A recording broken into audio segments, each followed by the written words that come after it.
বিসমিল্লাহির রহমানির রহিম। আমরা আল্লাহর প্রশংসা করি এবং তার সম্মানিত রাসূলের উপর দুরূদ পাঠ করি। আসসালামু আলাইকুম ওয়া রাহমাতুল্লাহি ওয়া বারাকাতুহু। ওয়া আলাইকুম আসসালাম ওয়া রাহমাতুল্লাহি ওয়া বারাকাতুহু। আজ আমার জন্য সাফার মাসের 15 তারিখ, কিন্তু আপনাদের জন্য 16 তারিখ। এবং আজ আমাদের জেম্বার ত্যাগ করতে হবে, তাই এটি আমাদের শেষ অধিবেশন। আমরা আমাদের প্রিয় ভাই শেখ আব্দুল আজিজকে ধন্যবাদ জানাতে চাই, যিনি আমার জন্য এই সময়ে আপনাদের কাছে কোরআন শিক্ষা দেওয়া সম্ভব করেছেন। আল্লাহ তাকে রহমত করুন, আল্লাহ তাকে রক্ষা করুন এবং আল্লাহ তাকে দীর্ঘ জীবন দান করুন, আমিন। গত কয়েকদিন ধরে আমরা যা করেছি তা হল আখিরি জামানায় নবী ঈসা আলাইহিসসালামের উম্মত এবং নবী মুহাম্মদ আলাইহিসসালামের উম্মতের মধ্যকার সম্পর্ক নিয়ে আলোচনা। এবং আজ আমরা আলোচনায় ফিরছি কোরআনের রুমকে বর্তমানে রাশিয়ায় অবস্থিত হিসেবে চিহ্নিত করার পর। আমরা কোরআনের সেই অংশে ফিরে যাচ্ছি যেখানে কোরআন কৃষ্ণ সাগর বা ব্ল্যাক সি এর কথা উল্লেখ করেছে। এই ফেব্রুয়ারিতে আমি মস্কোতে ছিলাম এবং রাশিয়ার পররাষ্ট্রমন্ত্রীর সাথে রাতের খাবারের জন্য আমন্ত্রিত হয়েছিলাম, এবং তিনি আজকের দুনিয়ার সবচেয়ে গুরুত্বপূর্ণ পররাষ্ট্রমন্ত্রী।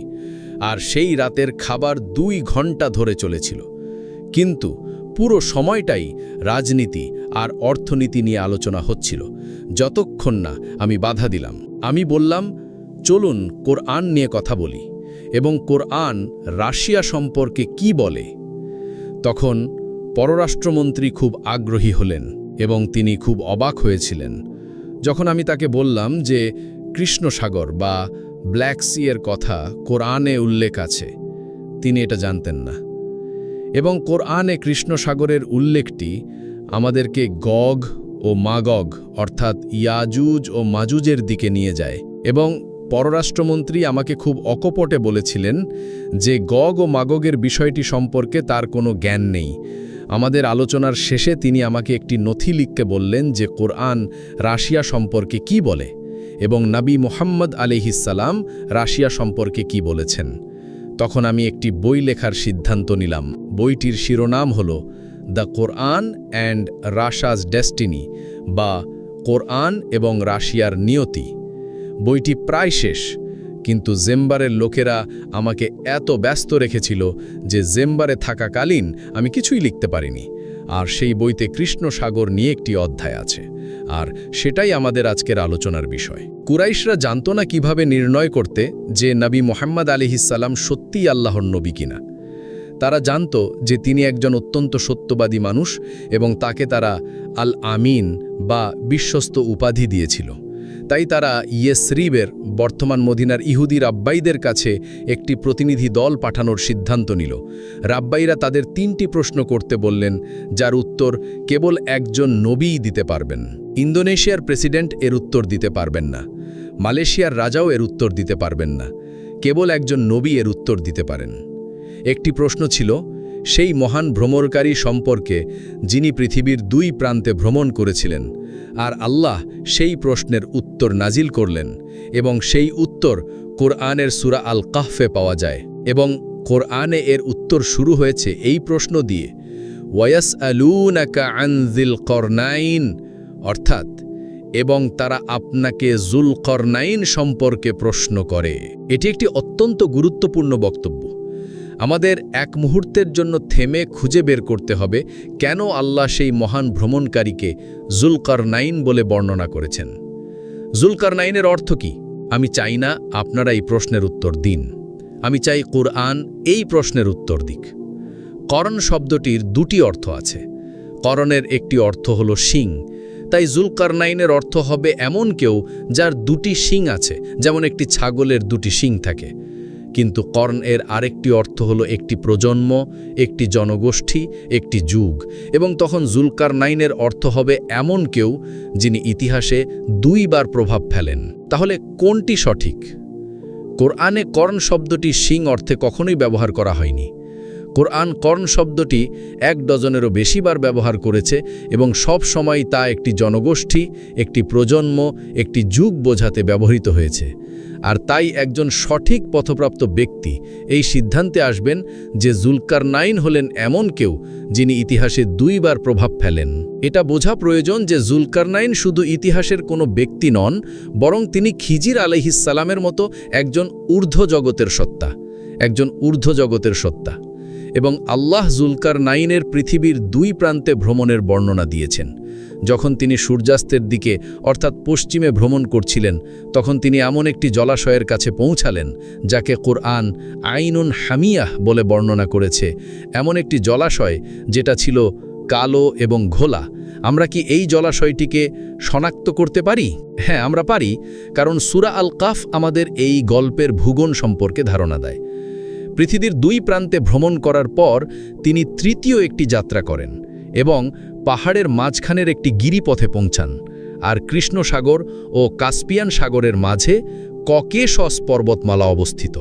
আর ককেশস পর্বতমালায় কেবল একটিই গিরিপথ আছে, আর সেখানেই তিনি গগ ও মাগগের দেখা পান। আর যেহেতু ভূমধ্য সাগর কালো এবং ঘোলা নয়, সেখানে পানির নিচে কয়েক মিটার পর্যন্ত দেখা যায়। তাই কোরআন ভূমধ্য সাগরের কথা বলতে পারে না। একমাত্র অন্য সাগরটি হল কৃষ্ণ সাগর। আর কৃষ্ণ সাগরকে ব্ল্যাক সি বলার একটি কারণ হল যে এই সাগরটি কালো এবং ঘোলা। এর পানির নিচে হয়তো 1 মিটারের বেশি দেখা যায় না। আর এভাবেই আমরা এই সিদ্ধান্তে আসি যে জুলকারনাইন যখন সূর্যাস্তের দিকে ভ্রমণ করছিলেন এবং আইনুন হামিয়াহ এর কাছে পৌঁছালেন, সেটি ছিল কৃষ্ণ সাগর। যদি কোনো স্কুল ছাত্র বলে যে আমরা ভুল, তাহলে তাকে বলুন সঠিকটা কি। যদি সে বলতে না পারে যে সঠিকটা কি, তাহলে তাকে চুপ থাকতে বলুন। আমাদের নষ্ট করার মতো সময় নেই। যখন তিনি কৃষ্ণ সাগরে পৌঁছালেন, তখন তিনি সেখানে একটি জাতির দেখা পেলেন। আর আল্লাহ তাকে জিজ্ঞেস করলেন তিনি এই লোকদের সাথে কেমন আচরণ করবেন। অন্য কথায়, যখন ক্ষমতা বিশ্বাসের ভিত্তির উপর প্রতিষ্ঠিত হয়, তাহলে সেই ক্ষমতা কিভাবে ব্যবহার করা উচিত, এটিই ছিল তার উত্তর। যাদের আচরণ মন্দ, আমি তাদের শাস্তি দেব, এবং যখন তারা তোমার কাছে ফিরে আসবে, তুমিও তাদের শাস্তি দেবে। আর যারা বিশ্বাস স্থাপন করেছে এবং সৎকর্ম করেছে, আমি তাদের পুরস্কৃত করব এবং তাদের সাথে ভালো ব্যবহার করব। এটি হলো জুলকারনাইনের আদর্শ। তিনি অন্যায়কারীকে শাস্তি দিতে এবং বিশ্বাসী ও সৎ কর্মকারীদের সাহায্য করতে ক্ষমতা ব্যবহার করবেন। এরপর তিনি বিপরীত দিকে অর্থাৎ পূর্ব দিকে পৃথিবীর শেষ প্রান্তে ভ্রমণ করলেন। আর আল্লাহ তাদের সম্পর্কে বলেন, লাম নাজআল লাহুম মিন দুনিহা সিতরা, এমন এক জাতি যাদের জন্য আমি প্রকৃতি ছাড়া আর কোনো আচ্ছাদন বা সুরক্ষার ব্যবস্থা করিনি। এর 2টি মানে হতে পারে।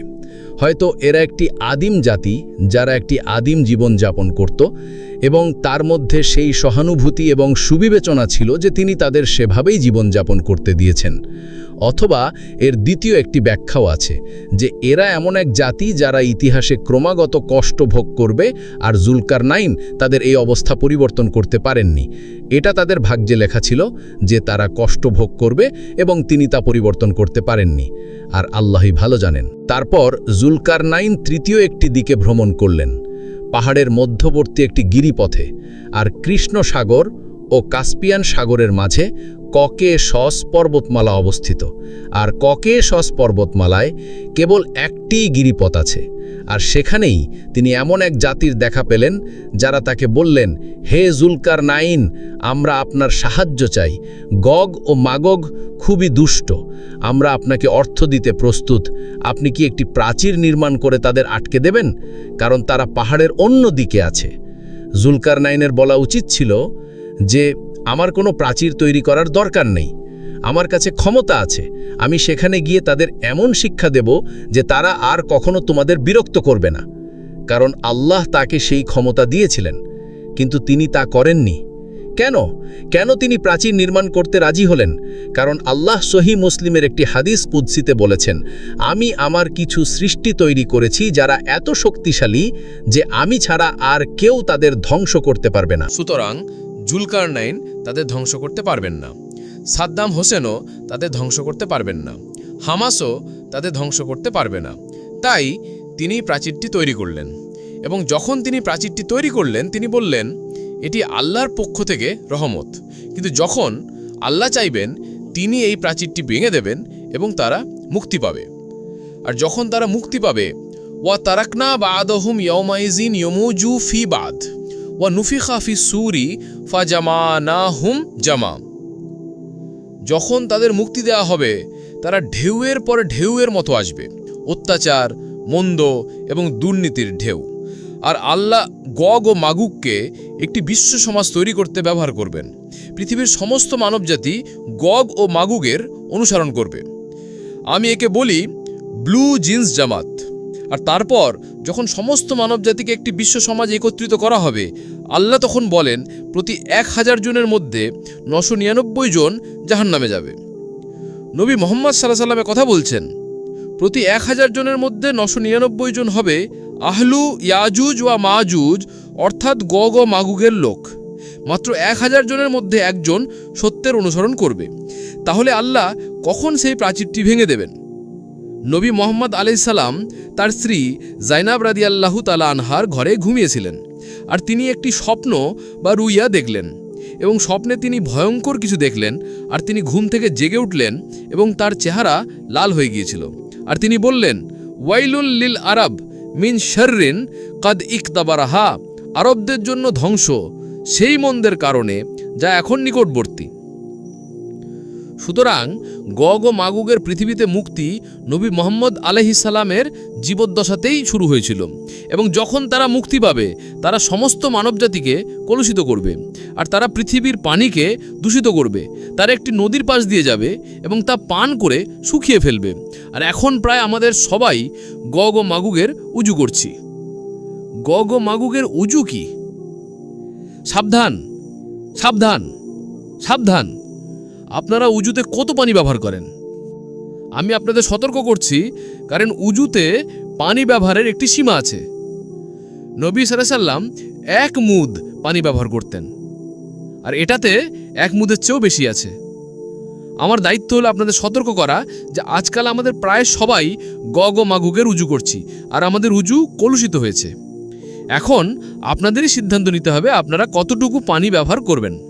আমি এই বিষয়টি আপনাদের উপর ছেড়ে দিচ্ছি। ঠিক আছে, ধন্যবাদ। কোনো প্রশ্ন আছে? আপনার ব্যাখ্যা অনুযায়ী গগ ও মাগুগ ককেশাস পর্বতমালার উত্তরে, এবং আপনি জানেন গগ এবং মাগুগ দুটি সম্প্রদায়। আপনি কি বর্ণনা করতে পারেন কোনটি গগ এবং কোনটি মাগুগ, যাতে আমরা আপনার কথা অনুযায়ী পরিষ্কারভাবে বুঝতে পারি?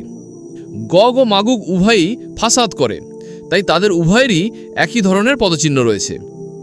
কিন্তু যখন আমরা একটির পরিবর্তে দুটি পদচিহ্ন দেখি, তখন আমরা গগ ও মাগুগকে দেখতে পাই। ঠিক আছে, তারা আমাদের জন্য মোটর গাড়ি নিয়ে এসছে মাত্র 100 বছর আগে, এবং বিবেকসম্মত মানুষেরা চাইবে যে সমগ্র মানব জাতির জন্য একটি সার্বজনিক ব্যবস্থা থাকুক। আমরা সবাই রাস্তার এক পাশে গাড়ি চালাই, কিন্তু না, ইউরোপের বেশিরভাগ দেশ রাস্তার ডান দিকে চলে, কিন্তু ব্রিটেন নয়, ব্রিটিশরা রাস্তার বাঁ দিকে চলে। এটা শুধু বোকামি নয়, বিপজ্জনকও। আর তাদের যথেষ্ট সাধারণ জ্ঞান আছে একটি সার্বজনীন ব্যবস্থা রাখার, কিন্তু কিয়ামত এসে যাবে আর তারা তখনও দুই পাশে গাড়ি চালাবে। পৃথিবীর বেশিরভাগ মানুষ লিটারে পেট্রোল কেনে, কিন্তু আমেরিকা না না না, আমরা গ্যালনে কিনি। পৃথিবীর বেশিরভাগ মানুষ কিলোমিটারে দূরত্ব মাপে। আঙ্কেল স্যাম বলে, না না না, এটা মাইল। পৃথিবীর বেশিরভাগ মানুষ তাপমাত্রা সেন্টিগ্রেডে মাপে। গত রাতে চেম্বারে 24 ডিগ্রি ছিল এবং দিনে হয়তো 32 ডিগ্রি। না না না, আঙ্কেল স্যাম বলে সেন্টিগ্রেড নয়, ফারেনহাইট। এগুলোই হচ্ছে ভিন্ন ভিন্ন পদচিহ্ন, যেখানে একটি পদচিহ্ন থাকা উচিত ছিল। পরবর্তী প্রশ্ন, হাদিসে বলা হয়েছে যে 999 জন হবে আহলু ইয়াজুজ বা মাজুজ, অর্থাৎ যারা ইয়াজুজ ও মাজুজে জামাতে যোগ দেবে। সুতরাং আপনার কাছে আসল ইয়াজুজ ও মাজুজ আছে এবং তারপর আছে সেই সব অতিথি যারা ইয়াজুজ ও মাজুজ। সাবধান, ইন্দোনেশিয়ায় আপনি অনেক আহলু ইয়াজুজ বা মাজুজ পাবেন, আফ্রিকায় অনেক ইয়াজুজ মাজুজ, পাকিস্তানে অনেক ইয়াজুজ মাজুজ, এবং আপনি তাদের চিনতে পারবেন কারণ তারা বিশ্ব সমাজের অংশ। কিন্তু মাশাআল্লাহ, চেম্বারের জন্য যখন আপনারা কারি মাছ আর ভাত খান, আপনারা হাত ধুয়ে আঙুল দিয়ে খান, আর যখন আপনারা তা করেন তখন আপনারা গগ ও মাগুগের মুখে চড় মারেন। আর কোনো প্রশ্ন? ঠিক আছে, আজকের জন্য এটুকুই। তাহলে দোয়া করুন যেন আল্লাহ আমাদের আজকের যাত্রা নিরাপদ করেন এবং আগামীকাল আমরা ইনশাআল্লাহ সুরাবাই থেকে উড়ে যাব। কিন্তু যদি আল্লাহ চান আমি ইনশাআল্লাহ ডিসেম্বরে আবার ফিরে আসব। আসসালামু আলাইকুম ওয়া রাহমাতুল্লাহি ওয়া বারাকাতুহু। ওয়া আলাইকুম আসসালাম ওয়া রাহমাতুল্লাহি ওয়া বারাকাতুহু।